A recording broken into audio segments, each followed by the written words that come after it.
Long before modern self-help gurus framed discipline in the language of personal productivity, philosophers and sages knew its power to liberate the soul.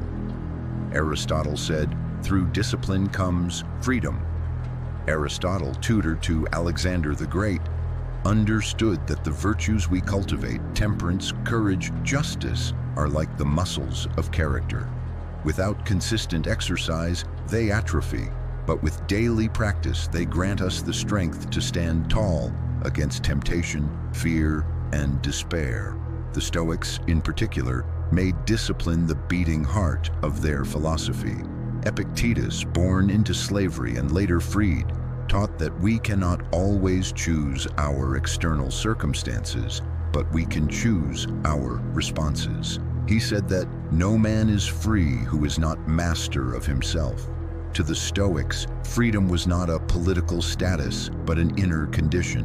Every time we meet adversity with equanimity, every time we pause, observe our impulses, and choose action over reaction, we purchase a little more sovereignty over our own minds. Traveling forward a millennium, we find Christian monks cloistered in abbeys across Europe.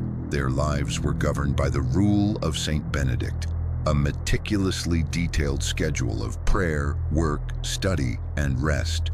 Modern readers might chafe at the prospect of getting up at 2 a.m. for the night office, but the monks considered this discipline the path to true freedom. Saint Benedict said, "Idleness is the enemy of the soul.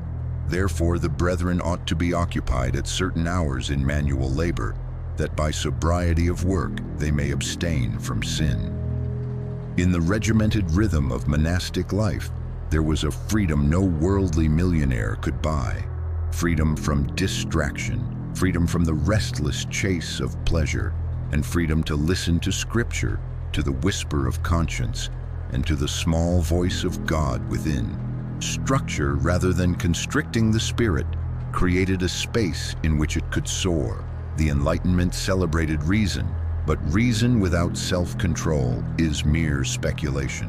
John Locke asserted that a man's mind is a tabula rasa, a blank slate, and that habits formed through repeated actions imprint its character.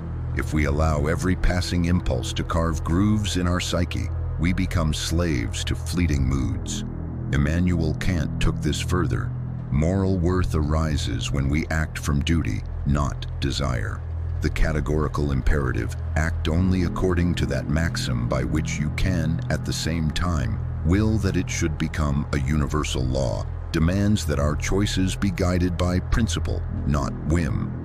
By disciplining ourselves to act for the good, we free ourselves from the chaos of arbitrary appetites. In the 20th century, psychologists began to study self-control scientifically. Walter Mischel's marshmallow experiments with children showed that those who exercised delayed gratification tended to achieve better life outcomes.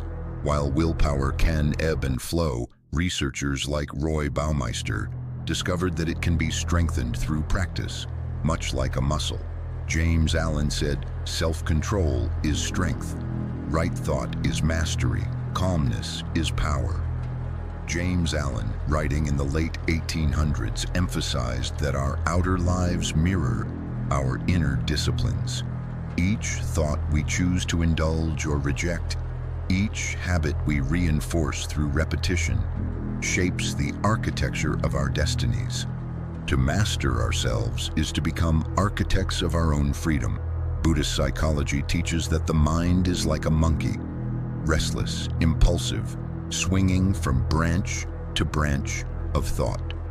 The practice of mindfulness, observing thoughts without judgment, anchors us in the present moment, breaks the cycle of rumination, and diffuses the explosive power of negative emotions.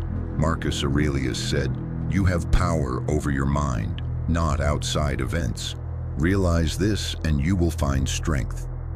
Discipline is not a one-time event, but a lifelong dance. As the poet Rainer Maria Rilke taught, we must live the questions and trust that answers will follow.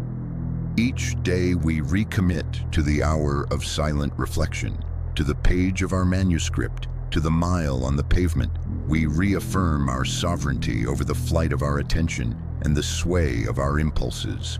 In the end, the truest freedom is the freedom to become who we already are: creative, courageous, compassionate, and alive.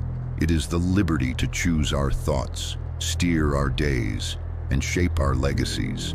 Every structure we impose on our lives, morning rituals, budget rules, workout schedules, reading lists, is a scaffold upon which our greatest selves can grow.